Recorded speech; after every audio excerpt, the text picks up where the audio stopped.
అప్పుడు పాటలా అంటే నిదురపోయే రామచిలుక బెదిరిపోతుంది అంటే అట్లా మెల్లగా అట్లా ఆమె నిజంగా నిద్రపోతున్నట్టే కనబడేది. ఇప్పుడు కూడా వచ్చి మొన్న నేను నా హాయ్ నాన్నలో రాశాను కదా, ఇటు రావే నా గాజు బొమ్మ నేనే నాన్న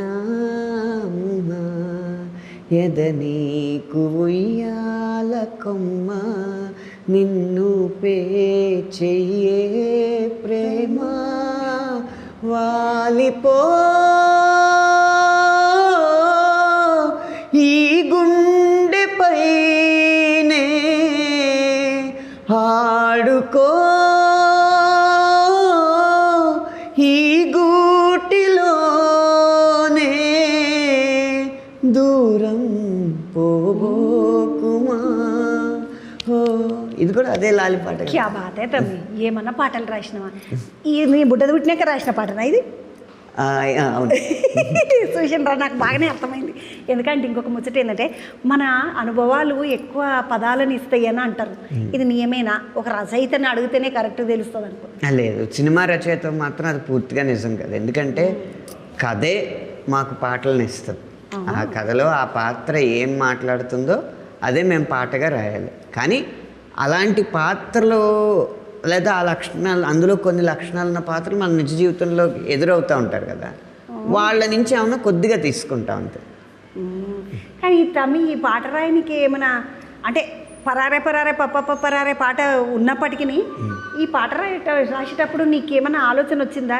ఎవరినైనా లేపి కూర్చోబెట్టాలి దీని తల్లి అంటే పాట ఇన్నరా లేచి ఉరుకుడే ఉరుకుడు అన్నట్టు ఉండాలి. ముందు ఏంటంటే నిద్రపోతున్న వాడిని లేపి కూర్చోబెట్టడం అనేది తర్వాత, కుర్చీలో కూర్చున్న వాడిని లేవకుండా చేయాలనేది ముందు లక్ష్యం అక్కడ ఆడియన్స్ని సినిమాలో.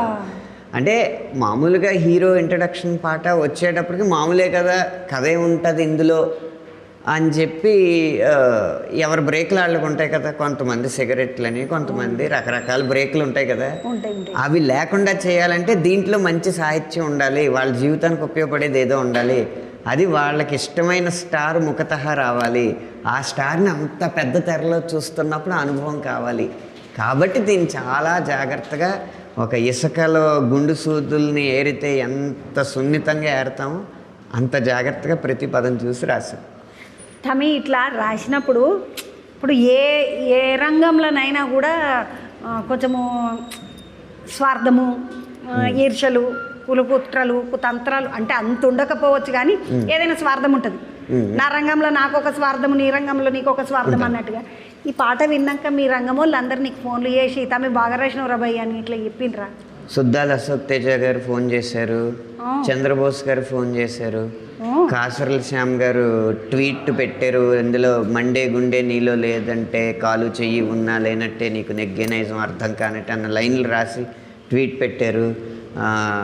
అలాగే బాలాజీ గారు బుచ్చిబాబు గారికి ఫోన్, బాలాజీ సార్ అంటే ఆ పాట చికిరి పాట రాసిన బాలాజీ గారు, ఆయన కూడా ఎరకనే నాకు. ఆయన చికిరి చాలా బాగా రాశారు కదా, అది కూడా ఈ పాట ఎంత హిట్ అయిందో అంతకన్నా మంచి హిట్ అయింది కదా. బాలాజీ గారు బుచ్చిబాబు సార్కి వాయిస్ మెసేజ్ పెట్టారు. అందరూ